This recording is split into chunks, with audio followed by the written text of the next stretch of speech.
Hey, did you know that there's an estimated 5 billion with a B plastic hand soap and cleaning bottles which are thrown away each year? And if that's not bad enough, you got to lug those things home from the supermarket. They're heavy and they turn out to be about 90% water. Plus, you got to ship those things. Not to mention those cleaners are usually have some type of nasty ingredients like chlorine and ammonia, which of course is nasty. That's what we call a lose-lose-lose-lose situation for you and the planet. Blueland is on a mission to eliminate single-use plastic by reinventing cleaning essentials to be better for you and the planet. Their idea is simple. They offer endlessly refillable cleaning products with a beautiful, cohesive design that looks great on your counter. All you got to do is fill your bottles with water. You drop in the tablets, and you wait for them to dissolve. You'll never have to grab bulky cleaning supplies from your grocery run. Refills start at just $2.25. You can even set up a subscription or buy in bulk for additional savings. And when you buy in bulk, it's about, I don't even know how to do the math on this, but it's a fraction of the counter space. I mean, if you live in an apartment like I do, you want to basically save all the space you can. Well, Blueland helps you do it, and they help you from cleaning sprays to hand soap, to toilet bowl cleaners, and laundry tablets. All Blueland products are made with clean ingredients that you can feel good about. It's awesome. You can store up on your laundry detergent, and your toilet bowl cleaner, and all the stuff. And you can fit it in like half a drawer. Blueland has a special offer for our listeners. Right now, get 15% off your first order by going to blueland.com/majority. You don't want to miss this. Blueland.com/majority, 15% off. That's blueland.com/majority. Get 15% off. Put the link in the podcast and YouTube description. In the meantime, now for the show. The Majority Report with Sam Seder. The destiny of America is always safer in the hands of the people than in the conference rooms of any elite. Sam Seder. They are unanimous in their hate for me, and I welcome their hatred. We must guard against the acquisition of unwarranted influence, whether sought or unsought, by the military-industrial complex. The Majority Report with Sam Seder. And I get the feeling you've been cheated.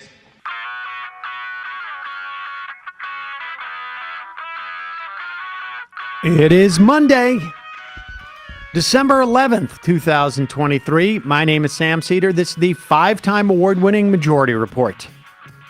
We are broadcasting live steps from the industrially ravaged Gowanus Canal in the heartland of America, downtown Brooklyn, USA.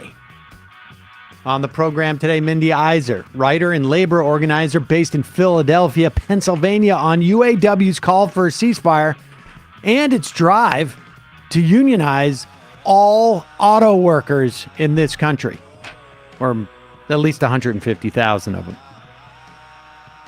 Meanwhile, U.S. vetoes a UN resolution for a ceasefire and continue to supply thousands of bombs to Israel to be dropped on civilians in Gaza.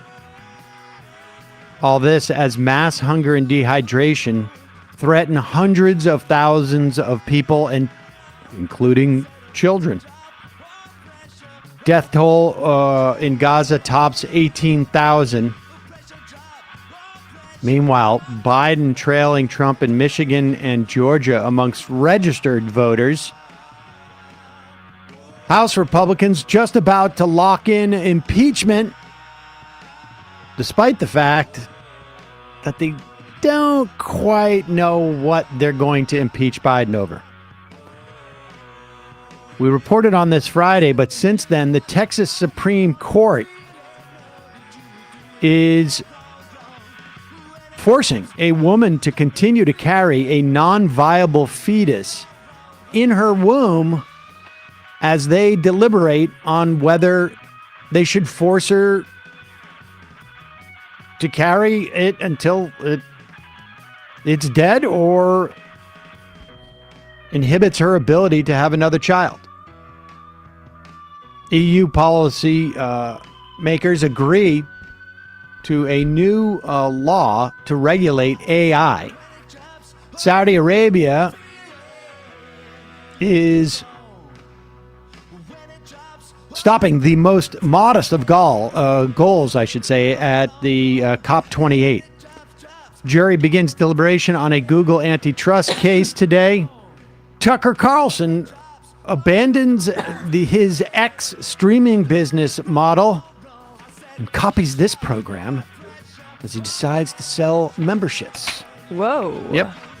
All this and more on today's Majority Report. Welcome, ladies and gentlemen. Thanks so much for joining us. It is Monday. Fun. Right. Right. Exactly. Quotation marks, fun. Exactly. Yeah. Well said. Well said. Or well not said. Thanks for joining us. Nevertheless, folks, another week of just, or I should say weekend of very just difficult reports out of Gaza as the onslaught continues. And it is increasingly unsafe for any type of food aid to get to people in Gaza. The images coming out, horrific. Death tally in Gaza tops 18,000. And just so that we can satisfy people who are still want to justify why this is happening, the death tally in Israel on October 7th actually dropped to 1147. Yeah. I mean, I just want to remind people that the Biden administration was casting doubt on the numbers out of Gaza because it was a Hamas-run health ministry. And then quietly it was revealed, no, those numbers are quite accurate. But like, we're More not going important- Well, in public testimony. but we're not going to also question whatsoever the fact that like Israel's numbers have now been decreasing and they've revised them multiple times. It was 1,400, then 1,200, and now less. Yeah. I mean, I think there's going to be miscounting, but Sure. but the issue is that we were told time and time again this is like 5 9/11s or 6 9/11s, and I would just like that revised because at one point, when it was whatever it was 5 9/11s or 12 9/11s, it was presumably this justifies a certain amount of killing of Palestinian civilians. Because we know, I mean, the Israeli military has an algorithm. They think it's very positive if they can kill one Hamas fighter for every 2 civilians. They must have a calculation as to how many Hamas fighters are there. And so these numbers should be more transparent so that we can know how many Palestinian civilians have to die for this project that the Israelis have. And for those who obviously, who also say, there's not much that Biden can do, we're still waiting on this $14 billion supplement aid to Israel. But in the meantime, the administration has authority under the guise of it being an emergency to continue to provide Israel with bombs. And I'm not talking just the defensive things for the Iron Dome, but to continue to provide bombs to be dropped on Palestinian civilians. Tank shells. Talking about tank shells now. But there's no, I mean, it seems quite clear, right? I mean, if the idea is that Hamas is all in tunnels, then, we know that a significant percentage of the bombs are meant by design not a bug, but rather a feature to be dropped on civilians. Well, I mean, come on. The bombs would draw out the Hamas fighters, right? Because for some reason they would see the bombs and say, hey, that's the place where I want to go. Supposedly, I guess. I don't know. That's the theory. Thank you for that logic, Israel. But That's why there's no British people in London anymore, because Hitler bombed them.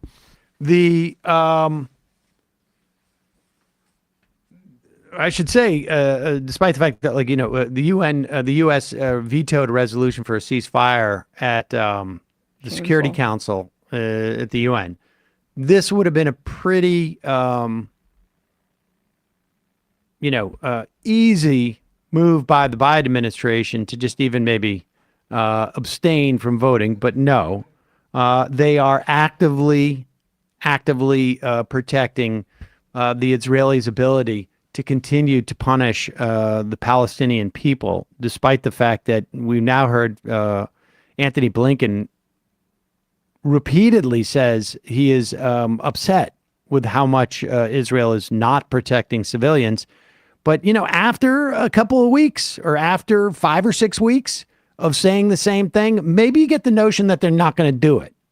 All this said, 55% of, this is according to the Wall Street Journal. It's a Wall Street Journal poll. 55% of those polled say they believe Israel is taking the military action needed to defend itself and prevent another attack by Hamas. 25% of respondents who said Israel's military action is disproportionate and going too far. 42% of voters say they sympathize more with the Israeli people compared to 12% who said the same of the Palestinian people. Presumably, there is a 35 to 40% percentage that sympathizes with both. 37%, and this is the irony. If 55% think that Israel is taking the military action it's needed, you would imagine they would be happy with what Biden's doing. 37% of those polled say they approved of his handling of the conflict. 52% disapprove. Because in all of this polling, the only sort of non-control factor is what the Democrats are saying. Mm-hmm. And what younger people, older people are saying. The Republicans are always going to say more military aid to Israel. And that if Biden gives it to him, he's still not handling it properly. 2/3 of Republicans say they were more sympathetic to Israelis compared with 2% who sympathize more with Palestinians. That number on Democrats is 25% say they are sympathetic to Palestinians, and 17% who say they sympathize more with the Israeli people. So the Democratic Party is, split to some degree, but to the extent that it's not, it is more sympathetic with the Palestinian people. This is the dynamic of we couldn't stand Nancy Pelosi and her tenure as leader for speaker and had so many problems. And then you look at the approval rating and you get a little bit outside. Right. And just standard Democrats who aren't going to pay too much attention, or if they're listening to MSNBC, which keeps calling this a war between Israel and Hamas as opposed to crimes of genocide, they're just going to take that and run with it. And it's true, but Democrats are far more likely to be sympathetic to Palestinians at this point than Republicans. Like I say, 25% sympathetic to Palestinians, 17% they sympathize more with the Israeli people. Half said they were equally sympathetic to both. Republicans, 2/3, 66% were more sympathetic to Israelis, 2% with the Palestinians. 17% said they sympathize with both groups. Democrats under the age of 50 have more sympathy with the Palestinians by a margin of 35 to 13%. Democrats over 50 sympathize with Israelis by a margin of 22 to 12%. Did they narrow down those under 50 figures even more? Because I'd imagine under 35. Oh, like under 30. Yeah, I would imagine the younger you go. Heavily weighted, yeah. Meanwhile, today is a called for a general strike in support of Palestinian people. Here are some images This is protesters inside Israeli shipping companies. This is in Canada. Let's play this number 2. Now, I think some of these people are workers. I'm not quite sure. On December 11th, we cannot collectively let Western participation in genocide and racist narratives continue to control our responses to mass murder. We must use our people power to refuse the unquestioned Canadian, American, and European support for Israel's murderous campaign against Palestine. That's why today's action is connected with several others happening at Zim offices in major city centers across so-called Canada. And now, in case you missed what I said at the outset, let me say it again. Zim Shipping International, who owns an office in this building, is a war profiteer that is supplying weapons and goods to Israel so that they may continue to bomb thousands of pounds on December 11th. Let's play a clip from people, and this is from outside of the New York Times building, and this is from this morning.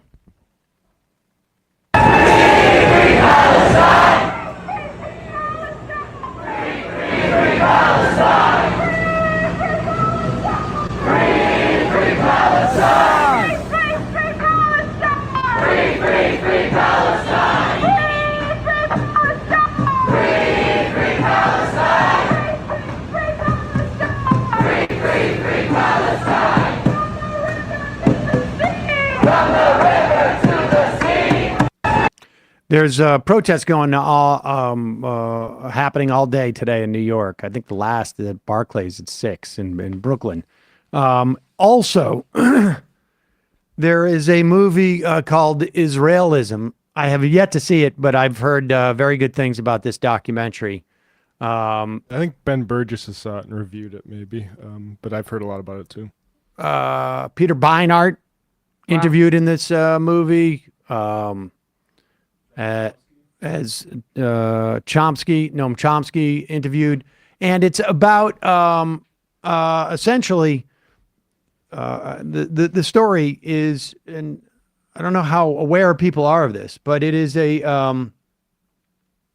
about American Jews, 2 of them, who there's many programs for American Jews to go to Israel for short periods of time. I, as a 15-year-old, I think it was our confirmation class, went for 2 months, and then returned at least once or twice over the next 5 or 6 years, once with my family.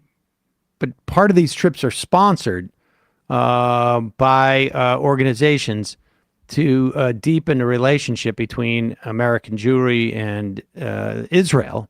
And it's a fascinating country in and of itself. I mean, in terms of the history and in terms of like the, but those who get a little bit more deeper involved in it begin to see the things that are problematic. This film, I think, outlines that. And it obviously was in production and, prior to October 7th. And it is going around. But today, you can go and get free tickets to see a virtual screening, only for North American viewers. It's going to be tonight at 8 p.m. Eastern, and there's going to be question and answer with the team who produced it. So check it out. Again, Beinhart, Nor Erakat, others. Great. In the film. Figures, yeah. It's interesting that they were protesting outside of the New York Times, just because I'm sure, Sam, you saw like that article over the weekend in the New York Times about Hamas, saying what the Israeli press and people in the pro-Palestine movement have been saying for many years at this point, highlighting the documented bolstering of Hamas by the Netanyahu government. And like I think print coverage has been definitely much better than cable coverage on this, in terms of really highlighting the plight of the It's Palestinian a little late people. in the day, though. I mean, for this 2 months but into that's it, what's, right? But what's frustrating, yeah, again, like we said this. I think we did a segment maybe like 3 or 4 days after October 7th, highlighting the Haaretz reports about the Netanyahu government bolstering Hamas, and now maybe some liberals will pay attention now that it's in the New York Times. But they have those quotes that we mentioned about the Netanyahu government saying, Netanyahu saying, one effective way to prevent a two-state solution is to divide between the Gaza Strip and the West Bank. That was an advisor to Netanyahu, and Smotrich himself saying the Palestinian Authority is a burden, Hamas is an asset, and documenting the fact. Both kind of assets, but go on. Well, yeah, but the Israeli government is essentially has allowed, as a part of its policy, actively money to go to Hamas because they know it's a useful scapegoat for them to continue to do exactly what they want to do, and that helps paint the entire Palestinian population as either terrorists or supporters of terrorists. It is inevitable. I say the inevitable response as to like what should have Israel have done. Well, the first thing that Israel could have done in terms of response to October 7th, aside from being remotely proportionate in its response, it may be a non-starter for some people to say, well, you have to understand the dynamic here in terms of the occupation, but even in terms of having some proportionate response or more targeted towards Hamas, you could have cut off the money to Hamas. Yeah. You could have used that as a mechanism in which to build up a different entity in Palestine. But the point is that there has been no partner on the Israeli side for never mind a one-state solution, a two-state solution for decades. Decades. Before it was Hamas, it was the PLO, and they said the exact same thing about it. And Hamas is just a more recent product of divide and conquer. Right, exactly. And so, nevertheless, though that we will put a link to the Israelism film in the podcast and YouTube description, and maybe we can find. But I think if you Google December 11th protests in New York City, you can find it. I can't remember where I saw the list of what was happening today, but you can check that out. And I would imagine in your local area as well. Before we get to Mindy Isser on the UAW's call for a ceasefire and also their move, how they intend to try and unionize across the country. Couple words from our sponsors. People are buying gifts. We're already halfway through Hanukkah at this point. And with my kid, it's super easy because all I got to do is do anything that's themed with cats. Yes. Particularly his cats. It's actually like, I realize now I didn't have to buy anything. I could have gotten like stickers with the cats' faces on it. And or more cats. Yeah, not going to do that. But if he was looking to buy me something, this is what I would love is Cozy Earth, because they have the most incredible sheets and bedding, but also like loungewear, socks. Super into the Cozy Earth socks right now. And now would be the time that I would tell my son to do it because he's only 10. He doesn't have a lot of cash available to him. Certainly not that I haven't given him anyways. But right now, 40% off at CozyEarth.com. Enter Majority Report at checkout. You will get 40% off. Like I say, Cozy Earth has luxury bedding that is made from viscose. It's, I don't know what that means, viscose. But bamboo? I guess it's from bamboo. And it is, I know you think of bamboo, you don't think soft. It's incredibly soft. And obviously extremely durable, but they're really soft. But most importantly for me, they are temperature regulating. That is what I love about Cozy Earth sheets, because I sleep too hot, and these regulate your temperature. I don't know how else to say it. They get softer every time you wash them. They are super friendly to sensitive skin, which longtime listeners and viewers know I have very delicate skin in terms of my eczema. I don't know what to tell you folks. Maybe that's too much information. They have 9 colors for their sheets.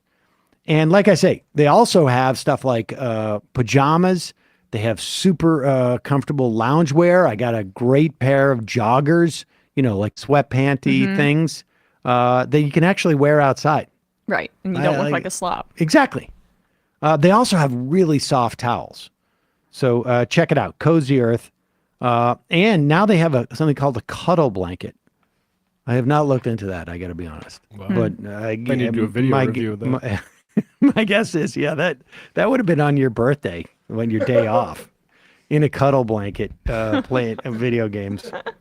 If you want people on the list to feel better, sleep better, and smile when they think of you, you couldn't choose a better gift than Cozy Earth. And here is our gift to you. Go to CozyEarth.com, enter my code Majority Report at checkout. Majority Report at checkout. Save up to 40%. 4T. 40%. That's CozyEarth.com, code Majority Report, CozyEarth.com. Also, on today's program, one of our sponsors, Nuts.com. Still right here. Whoa. You're at the grocery store. You can get pecans, but you can't get bourbon pecans. You can't get sweet and spicy pecans. You can't get pecan brittle or butter toffee pecans. And if you want to try high quality nuts in a variety of ways, head to nuts.com. You'll see the hundreds of different varieties of nuts they offer. I want to thank nuts.com for the support and for the almonds that I have almost ended. And I didn't really have any of Emma's cashews. Right now, when you go to nuts.com/majority, new customers get a free gift with a purchase and free shipping on orders of $29 or more. This is also great gifts for the holidays. You can get roasted nuts at nuts.com. You can get dried fruit, despite it called nuts.com. Right. Dried fruit, obviously There's more. not nuts, but sweets, pantry staples like specialty flours and more. It really is like one of those like high-end boutique stores you'd go into with nuts and all that. I've been into those in Brooklyn, but you can't find them anywhere. Nuts.com, quality is a top priority. They roast their nuts and pop their corn on the same day it ships, so they reach you deliciously fresh. Satisfaction guaranteed. The almonds are delicious. The mixed nuts were delicious. I finished them all. And I had 1 or 2 of your cashews. And those were also delicious. And go check out the variety at nuts.com. That's the amazing thing about it. They got gluten-free options. They got organic choices. They got other diet-friendly products. Doesn't matter if you're looking for something sweet or something savory. Need to stock up on everyday cooking essentials. You're bound to find something to try. And like I say, honestly, great gifts. You could shop a la carte anytime or opt into hassle-free auto delivery so you never run out of your favorite items. If you're already stocked up at home, they sell directly to businesses as well. Right now, nuts.com offering new customers a free gift with purchase, free shipping on orders $29 or more at nuts.com/majority. Go check out all the delicious options at nuts.com/majority. Don't forget, you get a free gift and free shipping when you spend $29 or more. We'll put a link in the podcast and YouTube description. All right, we're going to take a quick break. When we come back, Mindy Isser, writer and labor organizer based in Philadelphia. We spoke to her last week. Here is that interview now.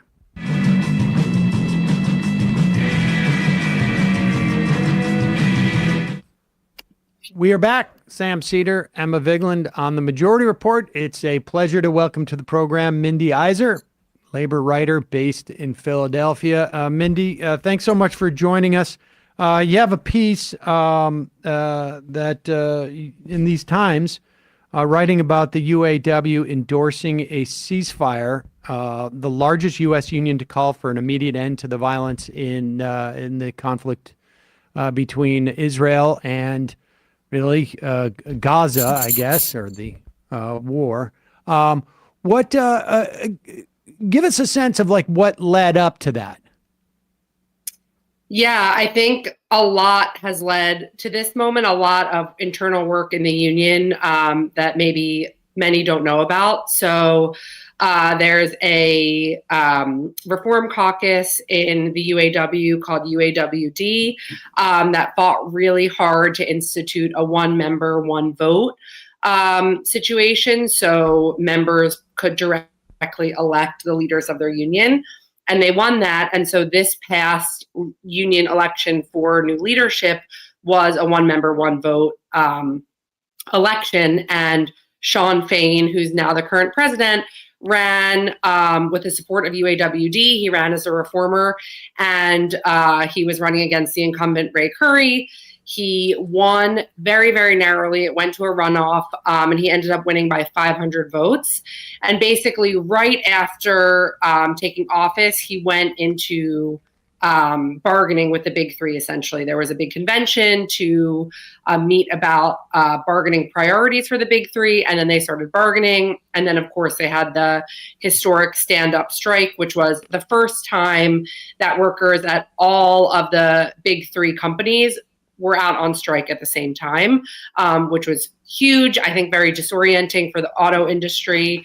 And I think it was a really different thing than they were used to. Obviously, the UAW has been mired in corruption and, deals with previous UAW leadership. And Sean Fain took a totally different tone. People might remember that he didn't shake hands with the big three CEOs his predecessors did at the start of bargaining, because he wanted to show that he was really there representing his members. It was adversarial. It wasn't, it wasn't all kumbaya. And then after 40 days on strike, they did win historic contracts for the big three. And then right after that, they pivoted to announcing that they were going to launch campaigns at all of the non-union auto factories around the country with the goal of organizing 150,000 non-union auto workers. And then they announced that they were supporting a ceasefire. So yes, it's been a huge banner year for the UAW, and it's very exciting to see what is going to come next for them.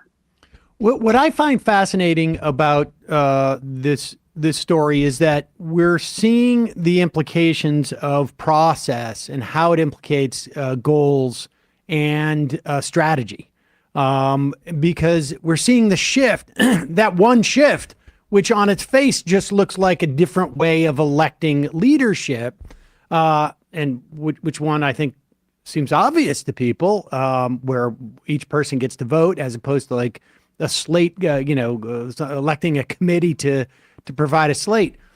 This ends up changing the nature of the unionism that's being practiced. Can you talk about that?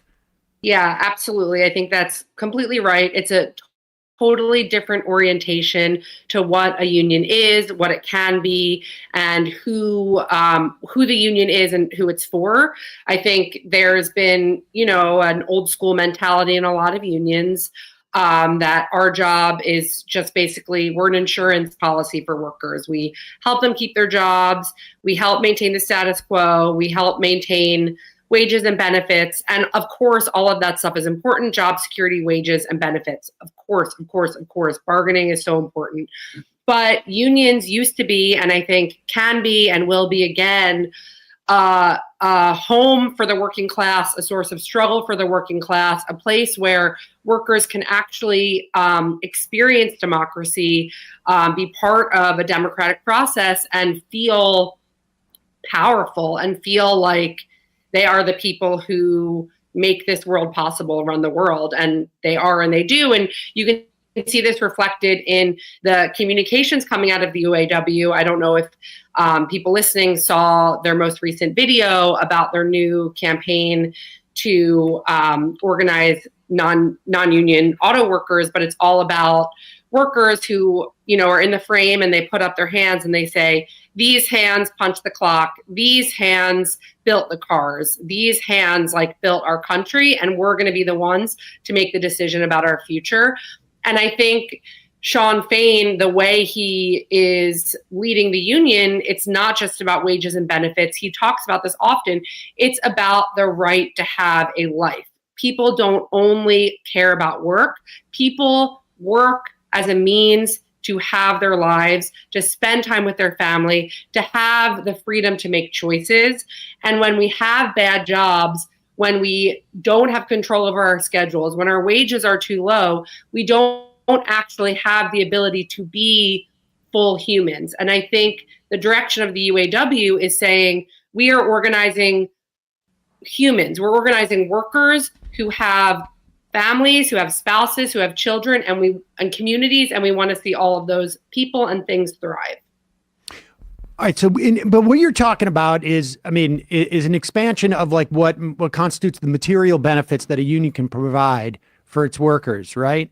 But when we start talking about weighing in on a ceasefire, and this isn't this, and we should be clear, the UAW has a history of engaging in these type of political questions. So this isn't.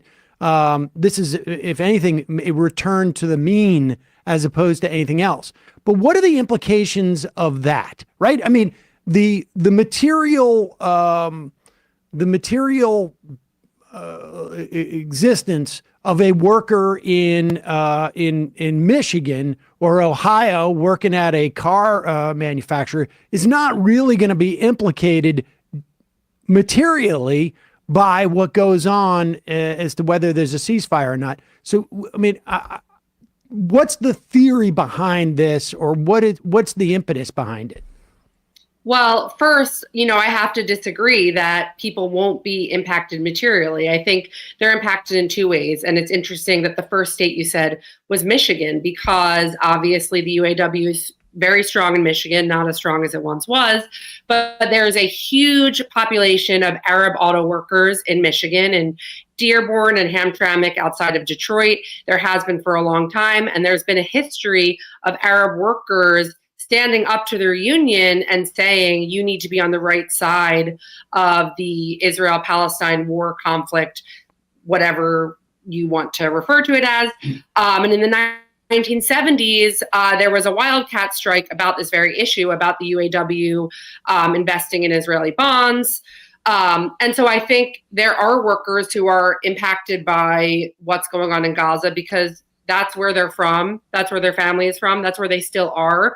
And then in a less, material way, but still, I think really important and powerful is that a worker in Palestine and a worker in the United States, we all have the same desires, which is to have a life. And that just goes back to what I was saying earlier about the way Sean Fain is leading the union. And then, of course, there is the issue of how the U.S. is spending their money. Are they spending it on improving the lives of the working class here? No, they're spending it on supporting the death of 6,000 or 7,000 innocent children across the world. And I think any person can be against that and is against that. And we've seen in polling that the vast majority of voters support a ceasefire. And obviously it's not everyone. And I think it is, a big step, and it is, in direct conflict with what the AFL-CIO said for the UAW to come out and say this. It's brave, but it's important and it's necessary. And it's also good to note that the UAW is not the only union who has called for a ceasefire. The American Postal Workers Union has called for a ceasefire, the National Nurses Union, the International Union of Painters and Allied Trades, the United Electrical Workers, and then, many local unions, including the Chicago Teachers Unions. They've all called for a ceasefire. So I think, that is what solidarity is. I was watching the live stream of the hunger strike in front of the White House last week. And that's when the announcement of the UAW support was shared. And Cynthia Nixon, obviously, we know her from Sex and the City and running for mayor of New York. She spoke about being a 45-year union member, and she said, unions are about the little guy standing up to the big guy, the person who has more resources and more power. And it's all about solidarity. And like Palestine in this situation is the little guy, and it's our obligation as working people to stand with them. And I personally find it very moving. You mentioned Chicago Teachers Union, and I think in many respects, a lot of people peg that the strikes that they had, I think it was now, 10, 12 years ago, as sort of the beginning of this era of unionization. One of the things too that Karen Lewis, who is the head of that union, would talk about, and this was most prominent, it seemed like that time, within teachers union, is this idea of social justice unionism as opposed to managerial unionism. And it is one thing, for the teachers and for nurses to do this because they have a direct relationship with their clients, if you will, right? I mean, you're a teacher, you're talking to your students, you're talking to the parents every day. You're a nurse, you're talking to your patients, you're talking to their families.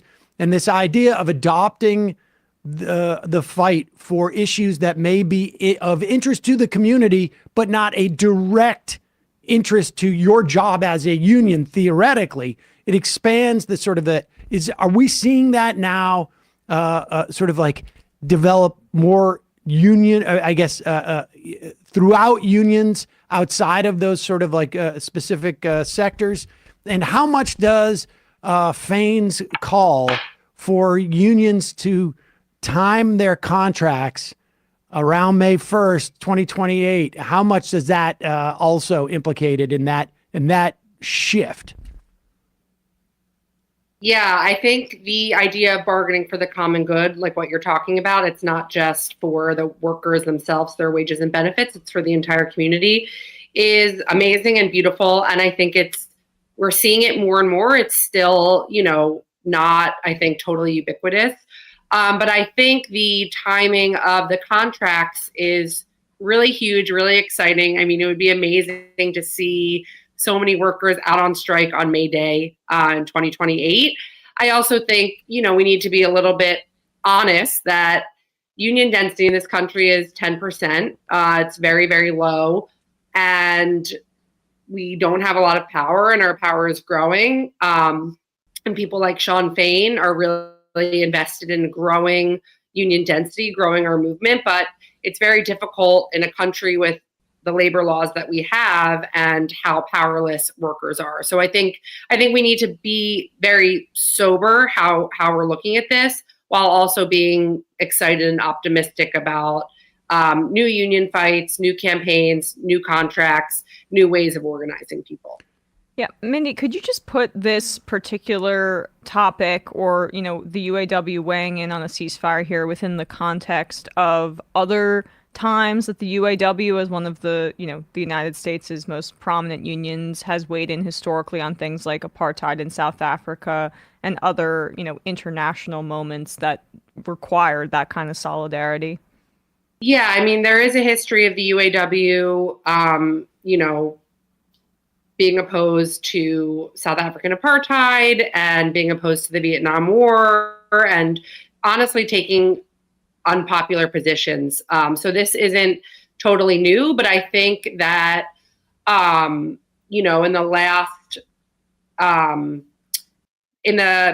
maybe the last few decades, the union had kind of taken a different tone and been sort of less political and more like, have a nicer relationship with the employer, especially after the 2008 economic crash.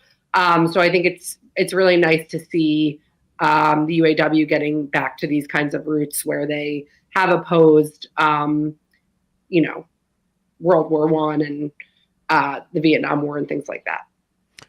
Lastly, this push by Fain to unionize 150,000 new workers. I mean, do we yet have a sense of how that campaign is going to be rolled out, what it's going to involve? I imagine it's not something that they're going to broadcast in terms of where they're first going to go, but do we have any ideas?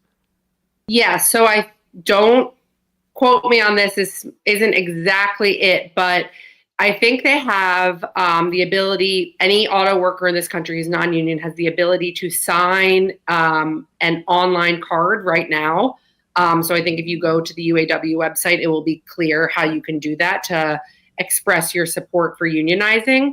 And then when shops, like different factories, get to a certain percentage of support, the union will go public with the campaign at this specific shop. So let's say like the Tesla shop in Northern California, I don't know actually where it is, if they get to 50% of support on cards, there will be a big rally at the factory to announce their campaign with Sean Fain and workers and community members and politicians and whoever else. And then when they get to 70% support, they will ask for voluntary recognition from the employer. And then if they get denied, they will go to a union election. So the goal is to, I think, quietly build support. Once they get to a majority, go very public in a huge way, like, big rally. And then when they get to a super majority of 70%, that's when they will ask for union recognition. So I've never seen anything like this at this scale. I think it's very cool. I'm really excited. Is there I'm just curious, is there I certainly understand why you keep it quiet, right? At least till you get 50%. But is there a reason why, is there a strategy behind the idea of 50% as opposed to, let's say, 60%? Do organizers have a sense of if we get to 51% and we bring in more resources, it becomes more of a fair fight relative to what we know management's going to want to do to quash that union, and then they don't feel comfortable, going full on and having a vote, or at least pressing for a vote until we're at 70%. How do those numbers get generated, or is that just something experience that organizers have? Yeah. So to file for a union election, you need 30% of eligible workers on union authorization cards, but obviously 30% doesn't win a union vote. And then you have to, account for drop off because of the boss fight, which is very much legal in this country. And it's very much lethal. It works very, very well, unfortunately. So 50%, that's a majority. That's a great number. And I think that's enough to show, again, I'm not in Sean Fain's head. I don't work for the UAW, but that's enough to show that, hey, we have majority support. You can turn to any of your coworkers and they're probably with the union and you should be too. And then when you get to 70%, that's a huge number that I think the union would feel safe saying we want voluntary recognition. And then if they don't get it, feel safe going to an election, because even if there's drop off, they'll still win. And I think it's one of those things that builds on itself. If you've been on the fence because you're afraid, or you had a negative union experience in the past, or whatever it is, if you look around and you see 70% of your coworkers support this, including people who have been there for a long time, people you respect, people who are very good at their jobs, people who are natural leaders, you're going to say, okay, I'm on board too. Mindy Isser, labor writer based in Philadelphia. Thanks so much for your time today. Really appreciate it. We'll put a link to your piece in these times at majority.fm and the podcast and YouTube description. Thanks again. Thanks for having me. Thank you.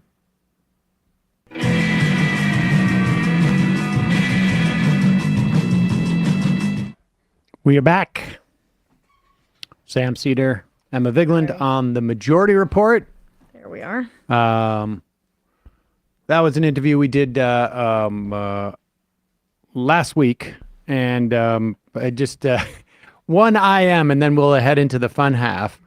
Chris Burdick on the IM says, not telling you how to run the show, Sam, but when your guest mentioned Cynthia Nixon, that would have been the perfect opportunity for you to segue to your Sex and the City clip. We opted not to do that. Of course, we always have that clip at the ready, just in case any. We should. It's an iconic scene. It's an iconic scene, just in case anybody brings up Cynthia Nixon, or for that matter, sex, or for that matter, a city. So, or steak, or any related shows on HBO. Correct. Like Gilded Age. Correct. Or the Sometimes Knicks. we'll just play it when people say girls or Sopranos. or The Wire. The Wire. There you have it. But we should be pulling this too. We will. I keep getting these random requests to replay the War on Christmas video. We will play that. Maybe we'll do it in the fun half today. Whoa. We got a lot of stuff to get to though. Folks, it's your support that makes this show possible. You can become a member at jointhemajorityreport.com if you're listening to the program a couple of times a week, even one time a week. But on a consistent basis, your support makes this show possible. You can become a member at jointhemajorityreport.com. When you do, you get the free show, free of commercials, and you get to IM the show via our app. Other people can use the app, but you can IM us through it. You can get that at majorityapp.com. Don't forget, merch. Yes. Shop.majorityreportradio.com. If you're a member, look for that email we sent a week or two ago with your discount. But if you're not a member, still head over there. There's some great Majority Report gear. Yeah, you got all the days of the week on one. Somebody sent me a link. Yeah. Actually, it was Hassan sent me a link to the Steven Crowder is doing a giveaway for, like, if you buy a certain amount of stuff on his merch store, you automatically get entered into a raffle every day for like a 72-inch TV. And I mean, I was like, I saw that and I'm like, I wonder if his account was hacked. But no, I think Crowder is just, he's got a blockbuster interview today about how Alex Jones is back on Twitter. So he's downstream now from Tucker, who's already downstream from the. It's weird. I don't crazies. get, like, people. I saw somebody say, like, Elon Musk brought Alex Jones back for clicks. It's like, is that why? No. Because, like, does he really drive clicks like that anymore, or is it because he's part of, like, a weird constellation of reactionaries and they're all friends? Well, also, you bring back Alex Jones. Who can't you bring back? Right? I mean, you're creating space for yourself to just sort of like, and yes, I do think that, like, Alex Jones probably brings you a little bit of like views or clicks or whatnot, but it also sort of like, it exposes you, his audience is sort of lost in the wilderness. So nevertheless, jointhemajorityreport.com is the way you can support this program. Also, justcoffee.coop. You're looking for more gifts? There's nothing better than some Just Coffee. Introduce people to this great coffee roaster in Madison, Wisconsin. They're a co-op. They have all sorts of coffee blends. They have the Majority Report blend and great gifts. I think you can get them on a subscription, but I'm not sure if they'll do that. But nevertheless, use the coupon code Majority to get 10% off. And Emma, ESVN. We'll be speaking about Mahomes' freak out, why it made no sense, but, we'll give a full breakdown about why that was a penalty on Kadarius Toney. Is Justin Herbert broken? The Ravens-Rams thriller, as well as the resurgence of the Cowboys, and if they're playing good enough football to actually compete with the 49ers. YouTube.com/ESPN show. Matt. This weekend for Left Reckoning patrons at patreon.com/Left Reckoning, we talked about David Griscom's new article in Jacobin when black and white tenant farmers joined together to take on the Plantation South. It's about the Southern Tenant Farmers Union and cross-racial organizing. So check that out, patreon.com/Left Reckoning. Folks, see you in the fun half. You are in for it. All right, folks, 646-257-3920. See you in the fun half. Are you ready?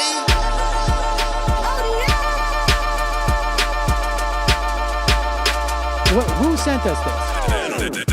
Anarchy. Alpha males are back. Boy is back. And the alpha males are back.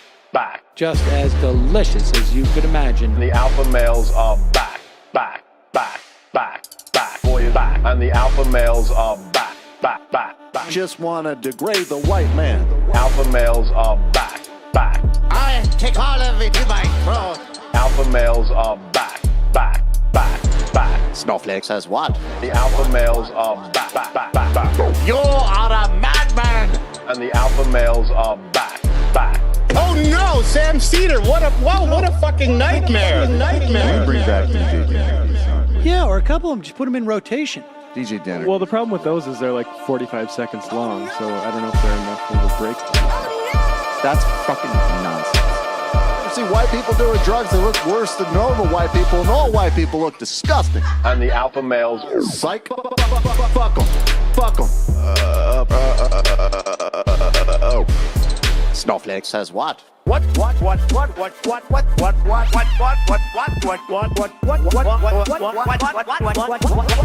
Snowflake says what? A hell of a lot of bank. A hell of a lot of bank. A hell of a lot of bank. Okay, I'm making stupid money. Hell of a lot of bank. A hell of a lot of bank. All lives matter. Have you tried doing an impression on a college campus? I think that there's no reason why reasonable people across the divide can't all agree with this. Psych. And the alpha males are back. And the Africans are black African. And the alpha males are black. And the Africans are back.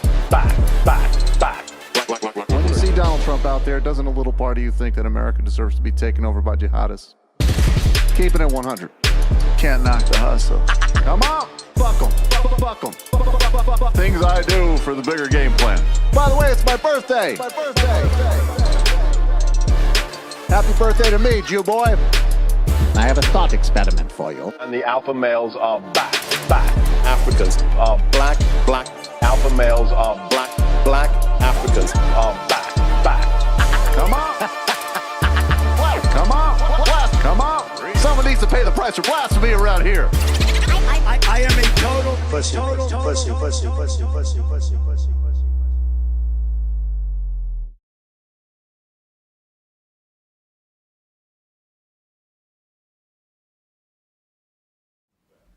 We are back. Sam Cedar, Emma Vigeland on the Majority Report.